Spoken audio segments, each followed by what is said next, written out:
शिव विवाह कथा को भारत की आध्यात्मिक कथाओं में बहुत महत्वपूर्ण माना जाता है। शिव विवाह में पार्वती के पिता शिव का वंश जानना चाहते थे। फिर शिव ने क्या जवाब दिया? कथा में बताया गया है कि शिव मौन बैठे रहे। पार्वती के पिता ने सोचा कि ये अपने कुल वंश के बारे में भी नहीं जानते।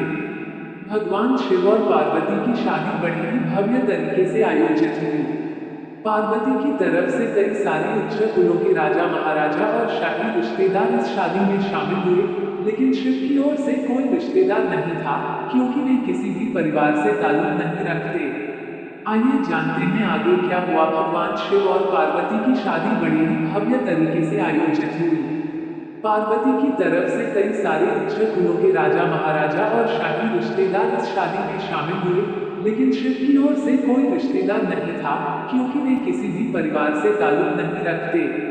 आइए जानते हैं आगे क्या हुआ। भगवान शिव की शादी में आए हर तरह के प्राणी। जब शिव और पार्वती का विवाह होने वाला था, तो एक बड़ी सुंदर घटना हुई। उनकी शादी बहुत ही भव्य पैमाने पर हो रही थी। इससे पहले ऐसी शादी कभी नहीं हुई थी। शिव, जो दुनिया के सबसे तेजस्वी प्राणी थे, एक दूसरे प्राणी को अपने जीवन का हिस्सा बनाने वाले थे।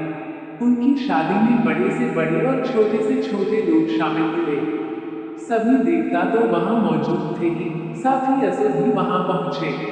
आमतौर पर जहां देवता जाते थे, वहां असुर जाने से मना कर देते थे, और जहां असुर जाते थे, वहां देवता नहीं जाते थे। शिव पशुपति हैं, मतलब सभी जीवों के देवता भी हैं, तो सारे जानवर, कीड़े मकोड़े और सारे जीव उनकी शादी में उपस्थित हुए। यहाँ तक कि भूत पिशाच और विक्षिप्त लोग भी उनके विवाह में मेहमान बनकर पहुंचे। उनकी आपस में बिल्कुल नहीं बनती थी।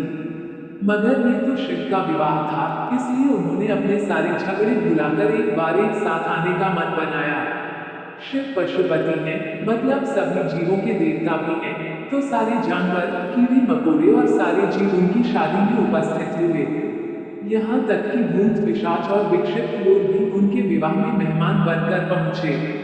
यह एक शाही शादी थी, एक राजकुमारी की शादी हो रही थी, इसलिए विवाह समारोह से पहले एक अहम समारोह होना था।